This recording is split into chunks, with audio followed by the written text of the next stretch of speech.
विश्वानि देव सवितर्दुरितानि पौरौ सुवौ यद्भद्रं तन्न आसुवौ।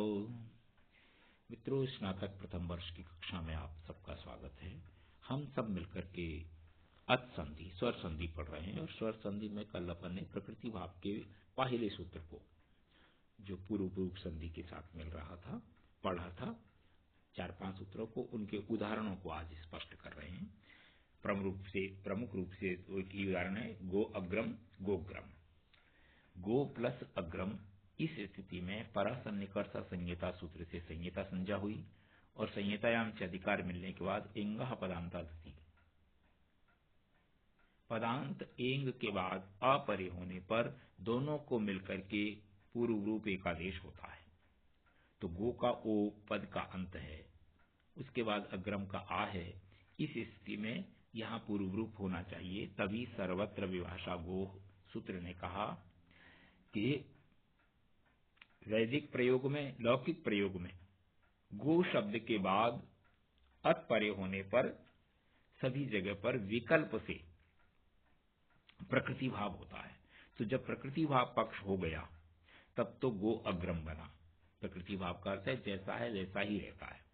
और जब विकल्प से हो रहा है, विकल्प पक्ष आया तो इंग पदांतादति का नियम लागू होकर के पूर्व रूप हो गया, तब गोग्रम बना। वहां पर अवग्रह आ गया, आकाश से समाप्त हो गया। दूसरा उदाहरण है गवाग्रम और गोग्रम। गोग्रम यही स्थिति है, परासन्निकर्ष संहिता से संज्ञा हुई और संहितायाम से अधिकार मिला। इंग पदांतादति से पूर्व रूप की स्थिति बनने पर अवंग स्फोटायनस्य, इस सूत्र ने कहा कि आचार्य स्फोटायन के मत में गो शब्द को अपरे होने पर, अच परे होने पर अवंग आदेश होता है। तो आचार्य स्फोटायन के मत में होता है, इसका अर्थ है कि पाणिनि के मत में नहीं होता। तो दो पक्ष यहां भी हो गए। तो पहले अपन ने स्फोटायन का मत स्वीकार कर लिया और अनेकाल से सर्वस्य कि जिसमें अनेक अल हों। अनेक अल हों का मतलब है अल का अर्थ है स्वर और व्यंजन में से कोई भी वर्ण। तो अवंग में अ व ङ 3 हो गए, वो संपूर्ण के स्थान पर होता है। फिर नित्य सूत्र कहता है कि वो संपूर्ण के नहीं, अंतिम स्थान पर नित आदेश जो है वो अंतिम वर्ण के स्थान पर होता है। तो गौ में जो ओ है, ओ के स्थान पर अवंग आदेश हो गया, ग अवंग अग्रम। हलंत्यम से ङ की संज्ञा हुई, तस्य लोपः दर्शनम लोपा से लोप हो गया। ये तीनों सूत्र अपन जो है ना संज्ञा प्रकरण में पढ़ चुके हैं।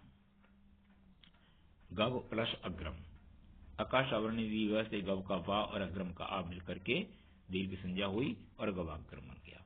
ये आचार्य स्फोटायन का मत है। पाणिनि के मत में पूर्व रूप होगा तो गोग्रम बनेगा।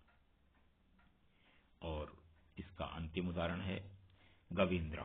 गो प्लस इंद्र, परासन्निकर्ष संहिता से संहिता संज्ञा होकर के संहितायाम से अधिकार मिला। अवंग स्फोटायन से अवंग आदेश होने की स्थिति में इंद्रेच सूत्र कहता है कि इंद्र शब्द परे होने पर भी गो शब्द को अवंग आदेश होता है। तो गो को अवंग आदेश हो गया, ना की संज्ञा हो गई, गव प्लस इंद्र ये स्थिति बनी। आदिगुण सूत्र से गुण होकर के अधिगुणा कि अ ए ओ इनकी गुण संज्ञा होती है, इसलिए स्थानीयतमा जो इनके नजदीक होगा तो अ और ई को मिलकर के ए हो गया, गविंद्र बन गया। ये प्रकृति भाव संधि का पूर्व पक्ष माने पहला वाला सूत्र। उसके बाद आगे आगे प्रकृति भाव संधि चलेगा। तो आज का पाठ अपन यही समाप्त करते हैं, इससे आगे वाला कल पढ़ेंगे। धन्यवाद।